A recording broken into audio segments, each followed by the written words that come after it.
आपका हमारे चैनल पर स्वागत है। आप हमारे चैनल पर नए हैं तो हमारे चैनल को सब्सक्राइब करिए और बेल नोटिफिकेशन को ऑल पर कर दीजिए। हम आपको रापुंज़ल की कहानी सुनाएंगे। रापुंज़ल लव कहानी। बहुत समय पहले की बात है। यूरोप महाद्वीप के जर्मनी देश में एक पति और पत्नी रहा करते थे। दोनों का एक दूसरे के सिवा और कोई नहीं था। विवाह के कई वर्षों उपरांत भी उनकी कोई संतान नहीं हुई। समय इसी प्रकार से गुजर रहा था कि अचानक एक दिन स्त्री को अपनी कोख में संतान की अनुभूति हुई और गर्भावस्था के दौरान उसको कुछ इस प्रकार महसूस हुआ कि उसको रापुंज़ल नामक शाक खानी चाहिए। आसपास वह शाक कहीं भी उपलब्ध नहीं थी। पति पत्नी एक जादूगरनी के बगीचे के समीप ही रहते थे। पत्नी के मन की बात जब पति ने सुनी तो पति ने उससे वादा किया कि वह उसके लिए रापुंज़ल नाम की वह शाक साथ लेकर आएगा। बगीचे में चोरी से घुसकर उसने वह शाक अपनी पत्नी के लिए तोड़ी और यह क्रम कई दिनों तक चलता रहा। एक दिन बगीचे की मालकिन जादूगरनी ने, जिसका नाम डैम गोथेल था, उसे यह चोरी करते हुए देख लिया और जादूगरनी ने पति को बंधक बना लिया। पति जादूगरनी के सामने बहुत गिड़गिड़ाया और अंततः जादूगरनी एक शर्त पर वह शाक उसकी पत्नी के लिए देने के लिए राजी हो गई। शर्त यह थी कि संतान के जन्म के बाद वह उसे जादूगरनी को सौंप देगा। मायूस मन से पति ने उसकी वह बात मान ली और बच्चे के जन्म होते ही उसने जादूगरनी के हाथों अपनी पुत्री को सौंप दिया। जादूगरनी ने अत्यंत मनोयोग से उसकी पुत्री का पालन पोषण किया और उसका नाम उसी शाक के नाम पर रापुंज़ल रखा। रापुंज़ल एक अत्यंत रूपवती कन्या के रूप में धीरे धीरे विकसित होने लगी। उसके सुनहरे बाल और अद्वितीय रूप की चर्चा आसपास की जगह पर धीमे धीमे से फैलने लगी। कन्या के 12 वर्ष के होते ही जादूगरनी डैम गोथेल ने उसको एक ऐसी मीनार में कैद कर दिया जिसमें न तो कोई दरवाजा था और न चढ़ने के लिए ही कोई सीढ़ी। इसमें एक ऊंचे स्थान पर एक कमरा था जिसमें कि केवल एक खिड़की थी।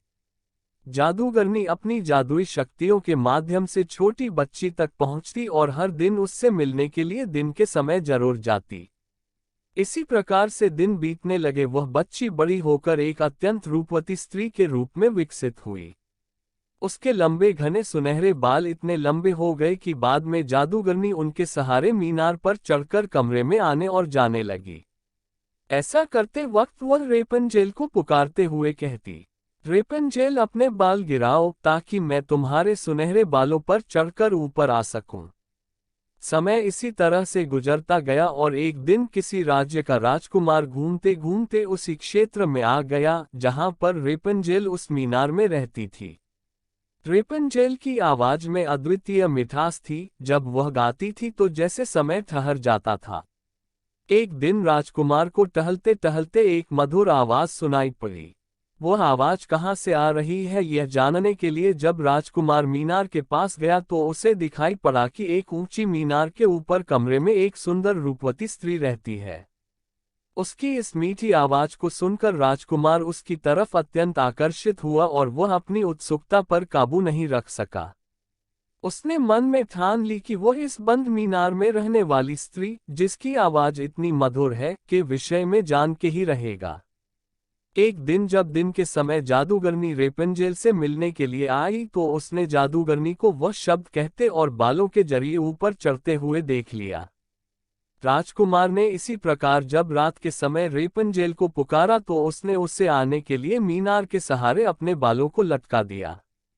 राजकुमार ऊपर जाकर रापुंज़ल से मिला। रापुंज़ल और राजकुमार एक दूसरे से प्रेम करने लगे थे।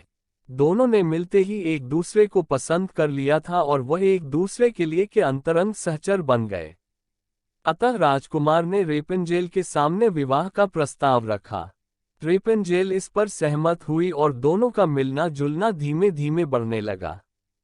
जादूगरनी डैम गोथेल रोज दिन के समय रापुंज़ल को मिलने के लिए आया करती थी। राजकुमार और रापुंज़ल ने मिलकर एक योजना बनाई कि राजकुमार द्वारा दिए गए रेशम से रापुंज़ल एक सीढ़ी बनाएगी जिससे कि वह दोनों उस जगह से भाग सकें। रेपंजेल की मूर्खता के कारण जादूगरनी डैम गोथेल को राजकुमार के रेपंजेल के पास आने और उसके गर्भवती हो जाने का पता चल गया। जादूगरनी डैम गोथेल ने रेपंजेल को मीनार से बाहर निकाल दिया और जंगली जानवरों के बीच से जंगल में विचरने को अकेला छोड़ दिया और वह स्वयं उस मीनार के कमरे में जाकर छुप गई। राजकुमार के चढ़ने के लिए उसने रेपंजेल के बालों को काटकर उन्हें मीनार से बाहर लटका दिया ताकि राजकुमार ऊपर चढ़ सके और उसे कोई शंका ना हो। जब राजकुमार रेपंजेल से मिलने के लिए उस रात आया तो रेपंजेल की जगह जादूगरनी को पाकर वह भयभीत हो गया और मीनार से कूद पड़ा, जिससे कि नीचे पड़े कांटों से उसकी दोनों आंखों की रोशनी चली गई। जब राजकुमार नीचे गिरने लगा उसके हाथ में रेपंजेल के कटे हुए बाल आ गए और रेपंजेल की लंबी बालों की लट राजकुमार के साथ ही नीचे गिर गई। नीचे उतर पाने का कोई अन्य तरीका न होने के कारण जादूगरनी डैम गोथेल उस मीनार में फंस गई और अंततः मृत्यु को प्राप्त हुई। अपनी आंखों और अपनी प्रेमिका को खो देने के बाद राजकुमार निराश होकर अंधा होकर जगह जगह भटकने लगा।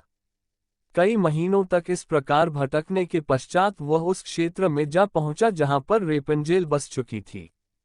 उधर रेपंजेल ने जुड़वा बच्चों को जन्म दिया, जिनमें एक बेटी और एक बेटा हुआ। इसी तरह कुछ समय तक एक दूसरे के विछोह में रहने के बाद अंततः दोनों उसी राज्य में एक स्थान पर मिले और उनके मिलन से चमत्कार स्वरूप राजकुमार की दृष्टि वापस आ गई और रेपंजेल के लंबे सुनहरे बाल उसको वापस मिल गए और दोनों हंसी खुशी अपना जीवन साथ में बिताने लगे। शिक्षा: इस कहानी से हमें यह शिक्षा मिलती है कि बुरे का अंत बुरा ही होता है और विश्वास के सहारे एक दिन दुनिया में सब कुछ पाया जा सकता है।